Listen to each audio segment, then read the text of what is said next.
Assalamualaikum warahmatullahi wabarakatuh. Anak-anak sekalian, jumpa lagi dengan Bu Fanikma dalam matematika yang mudah dan menyenangkan. Hari ini Bu Fani akan menjelaskan yaitu tentang perbandingan trigonometri pada segitiga siku-siku.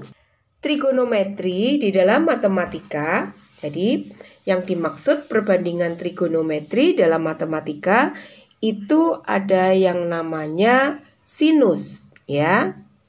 Jadi sinus nanti akan disingkat dengan sin. Kemudian ada kosinus yang disingkat dengan cos. Kemudian ada tangens yang disingkat dengan tan. Kemudian ada kotangen yang di situ disingkat dengan kot. Kemudian ada sekan yang disingkat dengan sek. Ini ya. Kemudian ada lagi yaitu kosekan yang disingkat dengan kosek atau biasanya kosekan atau seperti ini ya. Sekali lagi ini adalah perbandingan trigonometri di dalam matematika. Perlu kalian ketahui bahwa sesungguhnya kotangen, ya, kotangen ini adalah merupakan sepertangen ya. Jadi kotangen adalah merupakan sepertangen. Kemudian sekan di sini adalah seperkos gitu ya. Nah, sedangkan kosekan itu adalah merupakan sepersin, ya. Nah, jadi sebenarnya yang kita hafalkan hanya sinus, kosinus, tangen, sedangkan kotangen adalah sepertangen, sekan adalah seperkos, dan kosekan adalah sepersin. Anak-anak sekalian, trigonometri merupakan nilai perbandingan yang dapat didefinisikan pada koordinat kartesius atau segitiga siku-siku. Kali ini Bu Fani akan menjelaskan yaitu perbandingan trigonometri pada segitiga siku-siku. Coba kamu perhatikan. Jika Bu Fani punya segitiga, sini saya beri nama adalah segitiga A, B, C. Sisi di depan sudut A saya beri nama A kecil. Sisi di depan sudut B adalah B kecil. Sedangkan sisi di depan sudut C saya beri nama C kecil. Dan segitiga ini siku-siku di C. Coba kamu perhatikan. Di dalam matematika, sisi di depan sudut siku-siku itu dinamakan dengan proyektum ya. Atau dengan kata lain biasanya kita sebut dengan sisi miring atau hipotenusa ya. Jadi ini saya namakan proyektum. Kemudian sudut alfa, jadi di sini ada sudut alfa. Sudut B besarnya adalah alfa. Sisi di depan sudut B itu namanya adalah proyektor, sedangkan sisi yang lain adalah namanya proyeksi. Perbandingan trigonometri sin alfa adalah merupakan perbandingan antara proyektor dengan proyektum. Ya. Jadi di sini panjangnya proyektor adalah B, sedangkan proyektum adalah C. Berarti sin alfa sama dengan B dibagi C. Jadi kalau Bu Fani menghafalkan sin tortum. Jadi saya hafalkan hanya belakangnya saja, yaitu sin adalah perbandingan antara proyektor dengan proyektum. Ingat ya, jadi proyektor adalah sisi di depan sudut yang dimaksud. Kalau misalkan sudutnya alfanya di sini, maka yang berlaku sebagai proyektor adalah A ya. Jadi untuk mengatakan mana proyektor dan proyeksi, kita harus melihat sudutnya. Kemudian yang selanjutnya cos alfa. Cos alfa adalah merupakan perbandingan antara proyeksi dibagi proyektum. Bu Fani kalau menghafalkan cositum. Jadi cos itu adalah perbandingan antara proyeksi dengan proyektum. Kalau digambarkan ini berarti proyeksi adalah panjangnya A, sedangkan proyektum adalah C, berarti A per C. Kemudian yang selanjutnya tangen alfa. Tangen alfa adalah perbandingan antara proyektor dengan proyeksi. Tan torsi yaitu perbandingan antara proyektor dengan proyeksi. Maka di sini proyektornya adalah panjangnya B, sedangkan proyeksi adalah A, maka akan sama dengan B per A. Anak-anak sekalian, untuk mengingat perbandingan sin alfa, cos alfa, tangen alfa, banyak cara yang digunakan.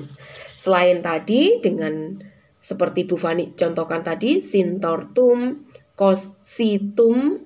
Cos itu adalah perbandingan antara proyeksi dengan proyektum, jadi saya ambil belakangnya saja. Tan torsi adalah perbandingan antara proyektor dengan proyeksi. Ada lagi cara untuk mengetahui atau mengingat perbandingan trigonometri. Contohnya, nih coba kamu perhatikan. Tadi di sini Bu Fani punya segitiga ABC ya.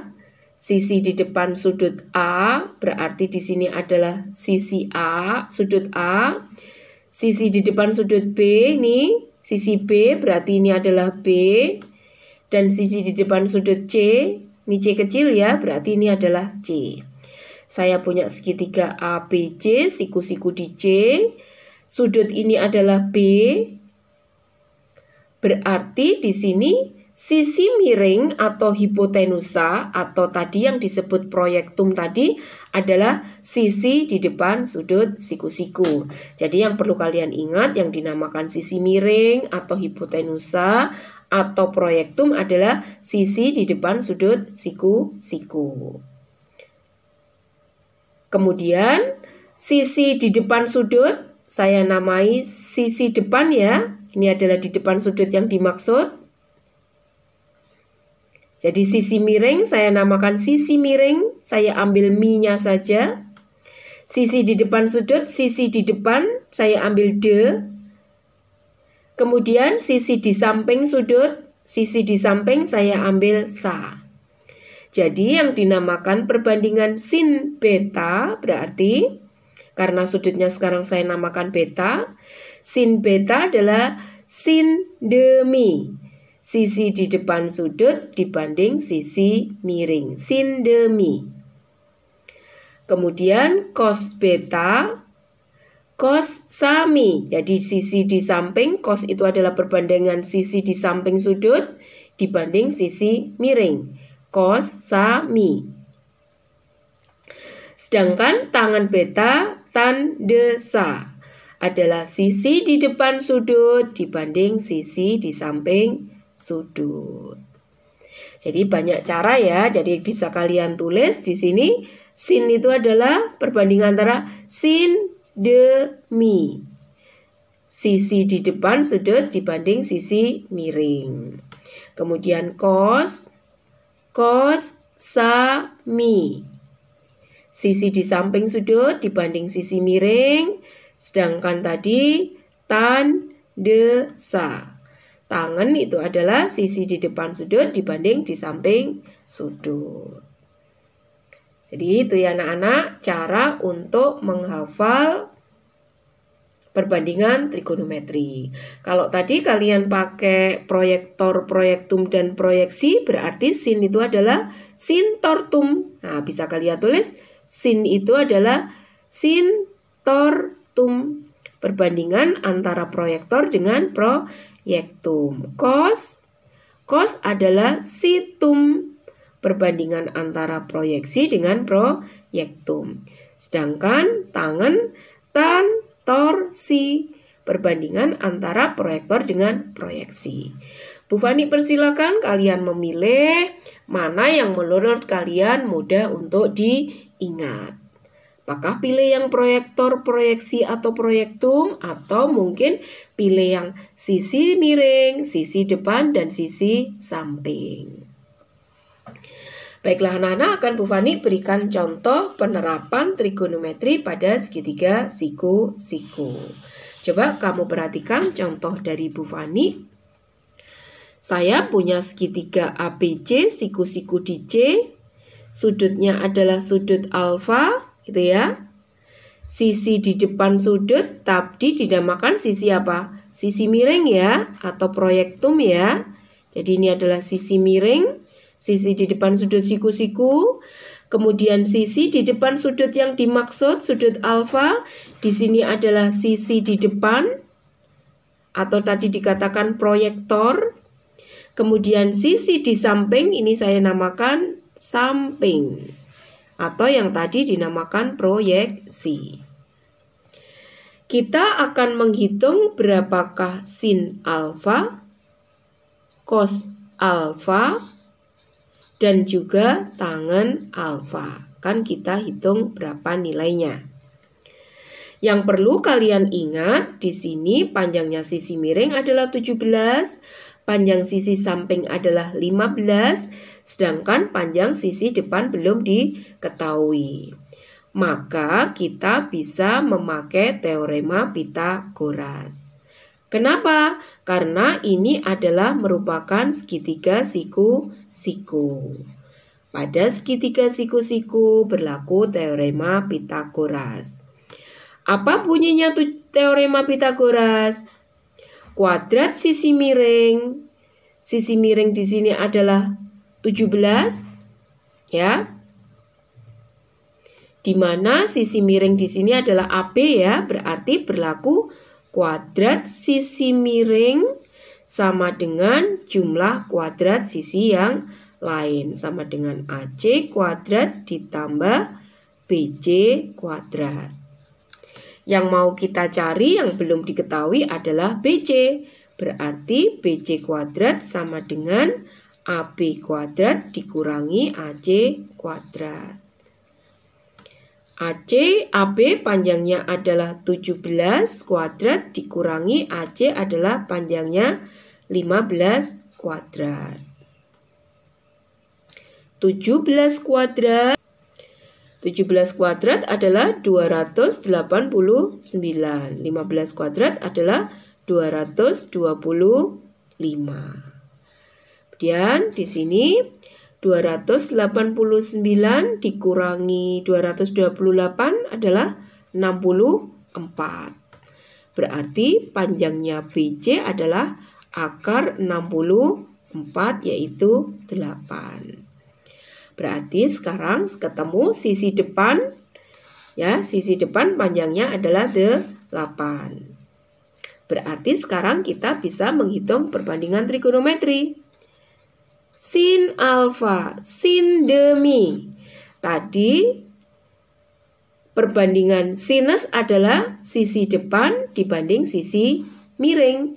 Sisi depan panjangnya adalah 8, sisi miring panjangnya adalah 17. Sedangkan cos alfa, cos sami.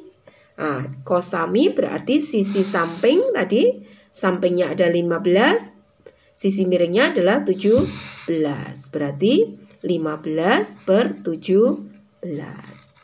Sedangkan tangen alfa adalah tan desa. Tadi sisi depan dibanding sisi samping. Sisi depannya tadi ketemu berapa? 8 ya. Berarti 8/15. Inilah perbandingan trigonometri pada segitiga ABC. Bisa kalian pahami? Coba sekarang Bu Fani berikan satu contoh lagi. Ini ada segitiga siku-siku ya. Untuk mempermudah kalian beri nama A, B, C, atau PQR terserah. Sisi di depan sudut A adalah A kecil, sisi di depan sudut B adalah B kecil, sisi di depan sudut D adalah C kecil. Di Di sini sisi di depan sudut siku-siku apa namanya? Yaitu sisi miring ya. Saya tulis miring saja atau tadi disebut proyektum ya. Sedangkan ini adalah sudutnya. Berarti sisi di depan sudut adalah sisi depan. Saya beri nama depan gitu ya. Sedangkan kemudian sisi yang lain ini di samping sudut adalah sisi samping. Sudah? Sekarang kita akan mencari perbandingan trigonometri berapakah sin beta, cos beta, dan tangen beta. Berapa nilainya? Ini yang akan kita cari. Panjang sisi depan adalah 8. Panjang sisi samping adalah 6. Sedangkan sisi miring belum diketahui. Kita sekali lagi bisa menghitung menggunakan teorema Pythagoras. Teorema Pythagoras berarti di sini bunyinya apa? Kuadrat sisi miring AC kuadrat sama dengan jumlah kuadrat sisi yang lain. Berarti AB kuadrat ditambah BC kuadrat. AB-nya berapa? AB-nya panjangnya 8 kuadrat tambah 6 kuadrat. Berarti sama dengan 64 ditambah 36 sama dengan 100 ya. Berarti panjangnya AC adalah akar 100 yaitu 10. Nah sekarang sisi miringnya sudah ketemu yaitu 10. Sekarang kita akan mencari perbandingannya. Sin beta, sin demi, yaitu sisi depan dibanding sisi miring. Sisi depannya tadi adalah 8 ya. Sisi miringnya adalah ketemu 10. 8 per 10. Atau kalau kita sederhanakan sama-sama dibagi 2 dapat berapa? 4 per 5. Kemudian yang cos beta. Cos sami berarti sisi samping dibanding sisi miring. Sisi sampingnya berapa? 6 ya. Berarti 6 per 10. 6 per 10 bisa disederhanakan jadi berapa? 3 per 5. Terus yang selanjutnya adalah tangen beta. Tandesa sisi depan dibanding sisi samping ya, tangan ya. Berarti tangannya adalah sisi depannya adalah 8, sisi sampingnya adalah 6. 8 per 6 berarti sama dengan 4 per 3. Bagaimana anak-anak? Bisa kalian pahami? Jadi sekali lagi untuk menghafalkan perbandingan trigonometri pada segitiga siku-siku, Bu Fani persilahkan kalian memilih untuk mengingatnya apakah pakai yang proyektor, proyeksi, dan proyektum atau pakai yang sisi depan, sisi miring, atau sisi samping. Mana yang menurut kalian lebih mudah? Anak-anak sekalian, dari penjelasan Bu Fani harapkan kalian bisa memahami dengan baik. Banyaknya berlatih agar kalian lebih paham. Baiklah, kita ketemu lagi pada pertemuan selanjutnya. Semoga kalian tetap semangat dan sehat selalu. Wassalamualaikum warahmatullahi wabarakatuh. Salam, aku pasti bisa.